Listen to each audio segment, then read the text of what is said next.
essa crítica tem a ver com aquilo que a gente faz para tentar contornar os problemas criados e que eu apontei na semana passada.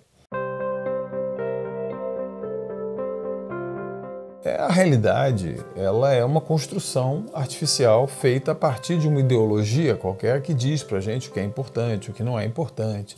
E eu fiz uma crítica muito profunda ao capitalismo. E antes de fazer essa crítica, eu queria reafirmar para você que não tem futuro para a humanidade dentro do capitalismo.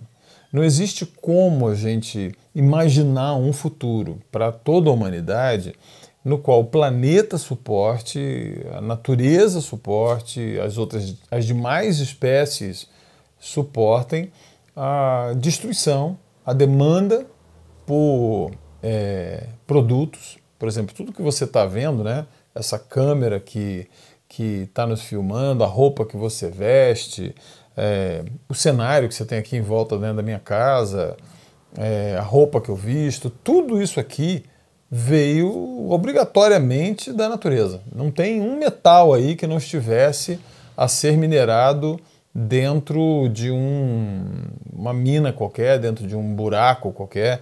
Não tem um pedaço de plástico que não tenha vindo de uma exploração de petróleo, que fazia parte dos elementos da natureza. Não existe um só fio de algodão que não tenha vindo de uma atividade fotossintética. Não existe a comida que você come, nada disso.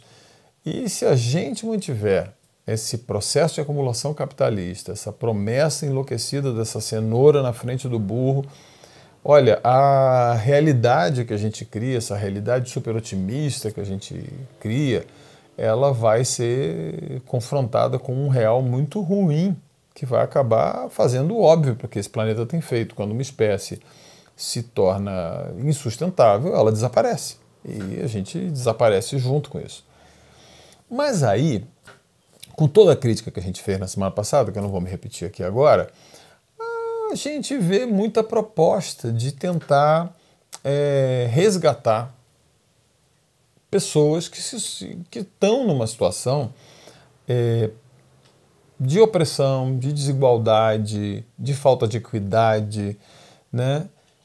E eu queria deixar claro algumas coisas. Primeiro, tudo que a gente vai falar tem a ver com o desejo profundo que a gente tem de equidade, de equilíbrio, no qual a gente consegue pensar num mundo em que a semelhança e a proximidade entre pessoas, raças, gêneros, ela seja muito mais próxima de um padrão de equilíbrio do que essa diferenciação enlouquecida que a gente vive no nosso mundo de realidade criada por esse sistema.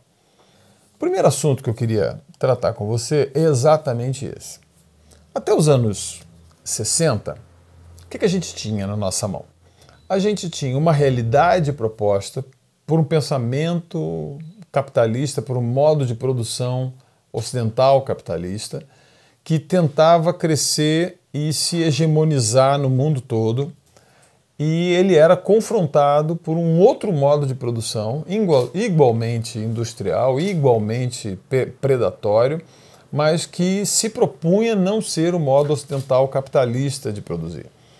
E a gente tinha um terceiro espaço no mundo que era não alinhado com nenhuma realidade, nem a outra realidade, mas que eram espaços que estavam não atingidos pelo modo de produção capitalista, nem pelo modo de produção que se lhe opunha, que era um realismo socialista.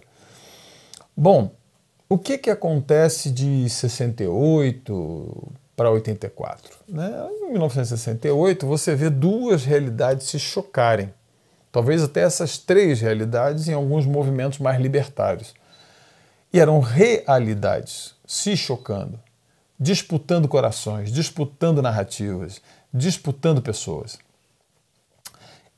Em 1980 para 84, quando inicia a era da Margaret Thatcher, do Ronald Reagan, do João Paulo II, a gente vê a derrocada dessa outra realidade que se propunha ser oposição à realidade proposta pelo capitalismo.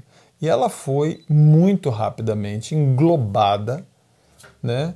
E englobou inclusive todo o pensamento de esquerda, progressistas e gente que pensava diferente. E também a gente viu uma expansão tremenda do modo de produção capitalista, do modo de exploração do meio e da natureza oferecido pelo capitalismo, se agigantar a tal ponto que hoje é quase que uma exceção você achar algum lugar que não esteja submetido a esse modo. E a oposição mudou. Como diz o livro do Mark Fisher, que eu citei na semana passada, né, o realismo capitalista, como é que você se opõe à realidade imposta? Né? Você não tem mais um mundo oposto, constituído de uma outra realidade para tentar disputar a narrativa.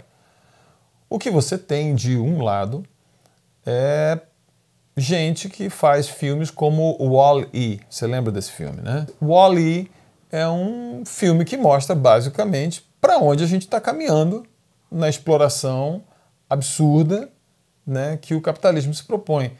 E a tal ponto que o planeta se torna inabitável, né? E o que a gente encontra nessa animação é que os seres humanos se transformaram em coisinhas balofas, né, de comportamento adolescente, que comem uma gororoba e que vivem numa espaçonave flutuando por aí até que eles voltam, e aí vai o filme.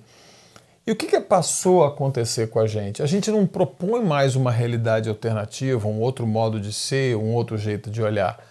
Não, a gente reclama e fala do capitalismo sentado na poltrona do cinema ou assistindo a série pelo Netflix, enchendo a burra de quem está produzindo isso dentro do modo de produção capitalista, dentro da indústria cultural, e a gente, de uma maneira interessante, né, fica vendo esses filmes que a gente acha ótimos, porque eles fazem uma crítica ao modelo, né, mostrando a crueza do modelo, ou a gente depois desliga esse e vai assistir uma série distópica qualquer que mostra distopia para onde a gente vai, e a gente fica aí entre essa sensação de que a gente fez alguma coisa porque assistiu uma animação como Wall-E para os nossos filhos verem como a gente não deve deixar o planeta acontecer, e o medo que vai fazendo nossa realidade, principalmente aqui no Brasil, cada vez mais parecido com aquela que está no Handmaid's Tale, por exemplo, né? Onde a gente vai vendo um governo miliciano religioso que assume uma hegemonia e domina um cenário horroroso. Pois bem, será que não tem o que fazer?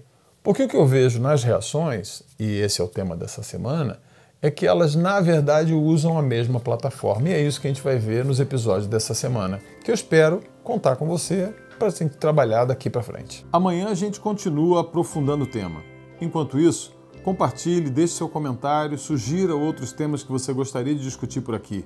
E lembre-se, no domingo a gente lança o podcast com conteúdo completo da semana. Aguardo você aqui de novo para continuar nosso bate-papo amanhã. Tchau!